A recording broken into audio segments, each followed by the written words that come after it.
12 ರಾಶಿಗಳು ಇಡೀ ವಾರ ಹೇಗಿದೆ ಅನ್ನೋದರ ಬಗ್ಗೆ ಶಾಸ್ತ್ರಿಗಳು ತಿಳಿಸ್ಕೊಡ್ತಾ ಇದ್ರು. ಈಗ ಕೊನೆ 3 ರಾಶಿಗಳು ಉಳಿದಿರೋದು.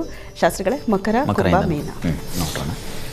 ಮಕರ ರಾಶಿಯವರಿಗೆ ಸಪ್ತಮಾಧಿಪತಿ ಚಂದ್ರ, ಸಾಲ ಶತ್ರುಗಳ ಬಾಧೆ, ದಾಂಪತ್ಯದಲ್ಲಿ ಅನ್ಯೋನ್ಯತೆ, ಅದು ಅದು ಶಶಿಮಂಗಳ ಯೋಗ ಇದೆಯಲ್ಲ, ಈ ಕಾರಣದಿಂದಾಗಿ ಸ್ವಲ್ಪ ಮಟ್ಟಿಗೆ ಅನುಕೂಲ ಉಂಟಾಗುತ್ತೆ. ಆತಂಕ ಬೇಡ. ಆ ದಾಂಪತ್ಯದಲ್ಲಿ ಅನ್ಯೋನ್ಯತೆ ಇರುತ್ತದೆ, ಹೀಗಾಗಿ ಆತಂಕ ಬೇಡ. ಅಗ್ನಿ ಜಲ ಕ್ಷೇತ್ರಗಳಲ್ಲಿ ಲಾಭ ಚೆನ್ನಾಗಿದೆ. ಹೋಟೆಲ್ ಕ್ಷೇತ್ರಗಳಲ್ಲಿ ಲಾಭ ಇರುತ್ತೆ.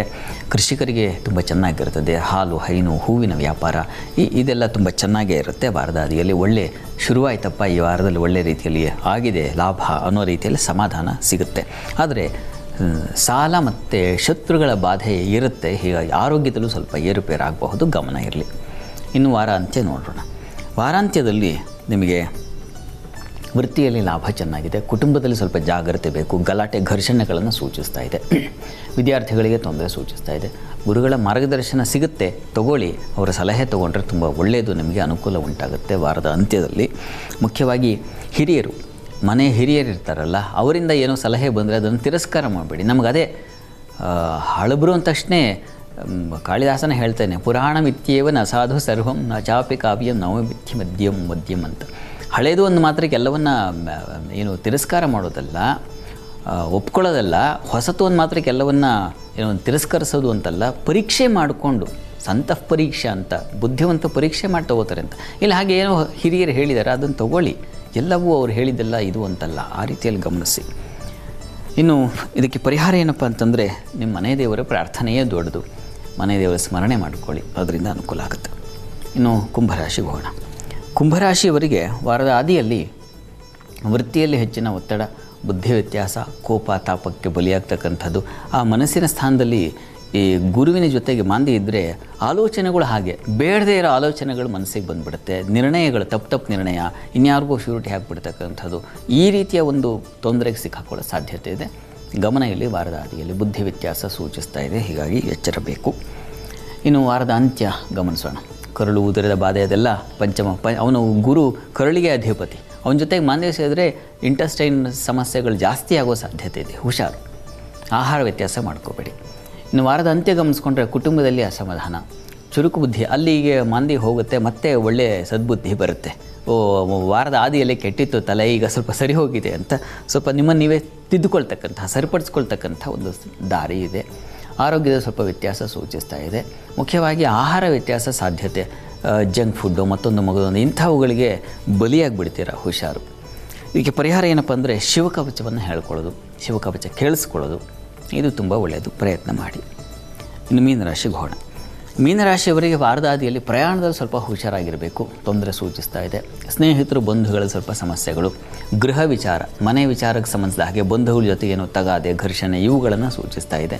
ಈ ವಾರ ಒಂದು ಸ್ವಲ್ಪ ಕಳೆಯವರೆಗೂ ಸ್ವಲ್ಪ ಸಮಾಧಾನವಾಗಿರಬೇಕು ಅಂಥ ವಿಚಾರಗಳಲ್ಲಿ. ಆದರೆ ಹೋಟೆಲ್ ಕ್ಷೇತ್ರದಲ್ಲಿ ಲಾಭ ಚೆನ್ನಾಗಿದೆ. ಕೃಷಿ, ಭೂಕ್ಷೇತ್ರಗಳಲ್ಲಿ ಲಾಭ ಚೆನ್ನಾಗಿದೆ. ಹಣಕಾಸಿನ ವಿಚಾರದಲ್ಲಂತೂ ಹಣ ಹರಿದು ಬರುತ್ತೆ, ಲಾಭದಾಯಕವಾಗಿದೆ, ಯೋಚನೆ ಮಾಡಬೇಡಿ. ಇನ್ನು ವಾರಾಂತ್ಯ ನೋಡೋಣ. ವಾರಾಂತ್ಯದಲ್ಲಿ ನಿಮಗೆ ಧನಲಾಭ, ಭೂಲಾಭ ಮತ್ತು ಮಕ್ಕಳಿಂದ ಸಹಾಯ, ಇದೆಲ್ಲ ನಿರೀಕ್ಷೆ ಮಾಡಬಹುದು. ಸ್ನೇಹಿತರಲ್ಲಿ, ಬಂಧುಗಳಲ್ಲಿ ಅನುಕೂಲ. ವಾರದ ಆದಿಯಲ್ಲಾದ ಗಲಾಟೆ ಕೊನೆಯಲ್ಲಿ ನಿವಾರಣೆಯಾಗುತ್ತೆ. ಅಂತೂ ಏನು ತಿದ್ದುಕೊಂಡ್ವಿ ನಮಗೆ ನಾವೇ ಅನ್ನೋ ರೀತಿಯಲ್ಲಿ ಸ್ನೇಹಿತರು, ಬಂಧುಗಳೆಲ್ಲ ಸರಿ ಹೋಗ್ತಾರೆ. ಯೋಚನೆ ಮಾಡಿ, ಚೆನ್ನಾಗಿದೆ. ವೃತ್ತಿಯಲ್ಲೆಲ್ಲ ಅನುಕೂಲಕರ ವಾತಾವರಣ ಇದೆ, ಆತಂಕ ಬೇಡ. ಏನಂಥ ಪ್ರಮಾದ ಇಲ್ಲ ಈ ವಾರದಲ್ಲಿ, ಯೋಚನೆ ಮಾಡಬೇಡಿ. ಗುರು ಪ್ರಾರ್ಥನೆ, ಗುರು ಸೇವೆಯನ್ನೇ ಮಾಡಿ, ಗುರು ಮಂದಿರಕ್ಕೆ ಹೋಗಿ ಬನ್ನಿ, ಇದರಿಂದ ನಿಮಗೆ ಹೆಚ್ಚಿನ ಅನುಕೂಲ ಉಂಟಾಗುತ್ತೆ. ಇದು 12 ರಾಶಿಗಳ ಫಲಾಫಲ. ಎಸ್, 12 ರಾಶಿಗಳು ಇಡೀ ವಾರ ಹೇಗಿದೆ ಅನ್ನೋದ್ರ ಬಗ್ಗೆ ಶಾಸ್ತ್ರಿಗಳು ತಿಳಿಸ್ಕೊಟ್ಟಿದ್ದಾರೆ. ಇನ್ನೊಬ್ರು ಕಾಲರ್ ಇದ್ದಾರೆ, ತುಮಕೂರಿನಿಂದ ಸುನಂದ ಅವ್ರು ಕರೆ ಮಾಡಿದ್ದಾರೆ. ನಮಸ್ತೆ ಸುನಂದ ಅವರೇ. ನಮಸ್ತೆ ಮೇಡಮ್. ನಮಸ್ತೆ, ಶಿವರಾತ್ರಿ ಶುಭಾಶಯ ನಿಮಗೆ.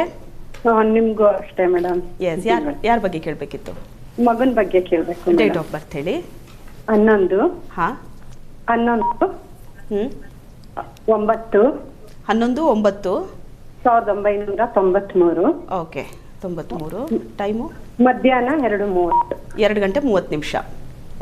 ಓಕೆ, ಮದುವೆ ಬಗ್ಗೆ ಕೇಳಬೇಕು. ಮದುವೆ ಬಗ್ಗೆ ಮಾತಾಡಿ ಶಾಸ್ತ್ರಿಗಳ ಹತ್ರ. ಸುನಂದ ಅವರೇ ನಮಸ್ಕಾರ. ನಮಸ್ತೆ ಸರ್. ನಮಸ್ಕಾರ. ವಿವಾಹದ ಬಗ್ಗೆ ಪ್ರಶ್ನೆ ಅಲ್ವಾ ತಮ್ಮದು? ಹೌದು ಹೌದು. ನೋಡೋಣ. ನೋಡಿ, ಇದು ಸಪ್ತಮ ಸ್ಥಾನ ಅಂದರೆ ವಿವಾಹ ಸ್ಥಾನ. ಆ ಅಧಿಪತಿಯಾಗಿರ್ತಕ್ಕಂಥ ಬುಧ ಚೆನ್ನಾಗಿದ್ದಾನೆ, ಆದರೆ ಸಪ್ತಮದಲ್ಲಿ ಅಷ್ಟಮಾಧಿಪತಿ ಚಂದ್ರ ಬಂದು ಸೇರಿದ್ದಾನೆ. ಈ ಕಾರಣದಿಂದಾಗಿ ಚಂದ್ರ ಮತ್ತು ಶುಕ್ರ ಅಷ್ಟಮದಲ್ಲಿ ಸೇರಿರ್ತಕ್ಕಂಥದ್ದು ಇವೆರಡು ಸ್ವಲ್ಪ ತೊಡಕನ್ನು ಸೂಚಿಸುತ್ತೆ. ಚಂದ್ರ ಶುಕ್ರ ಶಾಂತಿ ಮಾಡಿಸಬೇಕು. ಅದರಿಂದ ನೀವೇನು ಪ್ರಯತ್ನ ಮಾಡ್ತಾಯಿದ್ರೋ ಆ ಪ್ರಯತ್ನಕ್ಕೆ ಸ್ವಲ್ಪ ಒಳ್ಳೆಯ ದಾರಿ ಸಿಗುತ್ತೆ. ನಾವು ಕಾಡಲ್ಲಿ ಹೋಗ್ತಾ ಇರ್ತೀವಿ, ಕಾಡಲ್ಲಿ ದಾರಿ ಯಾವುದು ಗೊತ್ತಾಗಲ್ಲ. ಆವಾಗ ದೈವಾನುಗ್ರಹ ಉಂಟಾದರೆ ನಿಶ್ಚಯವಾದ ಬುದ್ಧಿ ಬರುತ್ತೆ, ಈ ದಾರಿ ಇದರಲ್ಲಿ ಹೋದರೆ ನಾನು ದಡ ಸೇರ್ತೀನಿ ಅಂತ, ಅಥವಾ ಗುರಿ ಮುಟ್ತೀನಿ ಅಂತ. ಹಾಗೆ ಚಂದ್ರ ಶುಕ್ರ ಶಾಂತಿ ಮಾಡಿಸಿದ್ರೆ ಅನುಕೂಲ ಆಗುತ್ತೆ. ಈಗ ಪ್ರಸ್ತುತ ಅವರಿಗೆ ಗುರು ಭುಕ್ತಿ ನಡೀತಾ ಇದೆ, ಅನುಕೂಲ ಆಗುತ್ತೆ. ನೀವು ಮಾಡಿ ಪ್ರಯತ್ನ ಮಾಡಿ ನೋಡಿ, ಶೀಘ್ರದಲ್ಲಿ ಅನುಕೂಲ ಆಗುತ್ತೆ. ಈ ವರ್ಷದ ಅಂತ್ಯದ ವೇಳೆಗೆ ಇವರಿಗೆ ವಿವಾಹದ ಭಾಗ್ಯ ಉಂಟಾಗುತ್ತೆ. ಒಳ್ಳೆಯದಾಗಲಿ. ಎಸ್, ಧನ್ಯವಾದಗಳು ಕರೆ ಮಾಡಿದ್ದಕ್ಕೆ. ಈಗ ಮಂತ್ರ ಪರಿಹಾರದ ಸಮಯ. ಶಾಸ್ತ್ರಿಗಳೇ, ಪ್ರತಿ ವಾರ ನೀವು ಮಂತ್ರದ ಬಗ್ಗೆ ತಿಳಿಸ್ಕೊಡ್ತೀರಿ, ಮನಸ್ಸಿಗೆ ನೆಮ್ಮದಿ ಕೊಡೋದಕ್ಕೆ, ಕೆಲವು ಆರೋಗ್ಯ ಸಮಸ್ಯೆಗಳನ್ನು ನಿವಾರಿಸೋದಕ್ಕೆ ಈ ಮಂತ್ರ ಎಷ್ಟು ಪರಿಣಾಮಕಾರಿ ಅಂತ ಇವತ್ತು ಯಾವುದನ್ನು ತಿಳಿಸ್ಕೊಡ್ತಾ ಇದ್ದೀವಿ? ಇವತ್ತು ಪರಮೇಶ್ವರನ ಮಂತ್ರ. ಶಿವರಾತ್ರಿ ದಿವಸ ಜಪ ಮಾಡಬೇಕಲ್ಲ, ಅದಕ್ಕಾಗಿ ಒಂದು ಒಳ್ಳೆ ಶಿವನ ಮಂತ್ರವನ್ನು ಗಮನಿಸೋಣ. ಮಂತ್ರವನ್ನು ಬರೆದಿಟ್ಕೊಳ್ಳಿ, ಹೇಳ್ಕೊಳ್ಳಿ, ರೆಕಾರ್ಡ್ ಮಾಡ್ಕೊಳ್ಳಿ. ನಮಸ್ತೆ ನಮಸ್ತೆ ಸಚ್ಚಿದಾನಂದ ಭಾವ, ನಮಸ್ತೆ ನಮಸ್ತೆ ಮಹಾಭಕ್ತ ಜೀವ, ನಮಸ್ತೆ ನಮಸ್ತೆ ಸದಾ ಪಾಹಿ ದೇವ, ನಮಸ್ತೆ ನಮಸ್ತೆ ನಮಸ್ತೆ ಮಹೇಶ ಅಂತ. ತುಂಬ ಒಳ್ಳೆಯ ಮಂತ್ರ. ಸಚ್ಚಿದಾನಂದ ಭಾವ, ಆ ಪರಮೇಶ್ವರ, ಅವನಿಗೆ ಆದಿ ಅಂತ್ಯಗಳು ಯಾವುದೂ ಇಲ್ಲ. ಅವನು ಒಂಥರ ವಿಶಿಷ್ಟ ಶಕ್ತಿಯಾಗಿ ರೂಪುಗೊಂಡಿದ್ದಾನೆ, ಪ್ರಕಟಗೊಂಡಿದ್ದಾನೆ. ಆ ಪ್ರಕಟಗೊಂಡ ದಿವಸ ಈ ಒಂದು ಶಿವರಾತ್ರಿ. ಈ ದಿವಸ ಈ ಮಂತ್ರವನ್ನು ಹೇಳ್ಕೊಳ್ಳಿ. ಇದನ್ನು ಎಷ್ಟು ಬಾರಿಯಪ್ಪ ಅಂತಂದರೆ 108 ಬಾರಿ ಹೇಳಿ. ಶಿವನ ಕೃಪೆಯಾಗುತ್ತೆ. ಒಳ್ಳೆಯದಾಗಲಿ. ಇವತ್ತು ಮಹಾಶಿವರಾತ್ರಿ, ಮತ್ತೊಂದು ಕಡೆ ವಾರ ಭವಿಷ್ಯ ನೇರ ಪ್ರಸಾರದ ಕಾರ್ಯಕ್ರಮ. ಭಾಳಷ್ಟು ವಿಷಯಗಳನ್ನು ನಮ್ಮ ವೀಕ್ಷಕರಿಗೆ ತಿಳಿಸ್ಕೊಟ್ಟಿದ್ದೀರಿ. ಧನ್ಯವಾದಗಳು ಶಾಸ್ತ್ರಿಗಳೇ. ಸರ್ವೇ ಜನಾಃ ಸುಖಿನೋ ಭವಂತು, ಸಮಸ್ತ ಸನ್ಮಂಗಳಾನಿ ಭವಂತು. ಎಲ್ಲರಿಗೂ ಒಳ್ಳೆಯದಾಗಲಿ.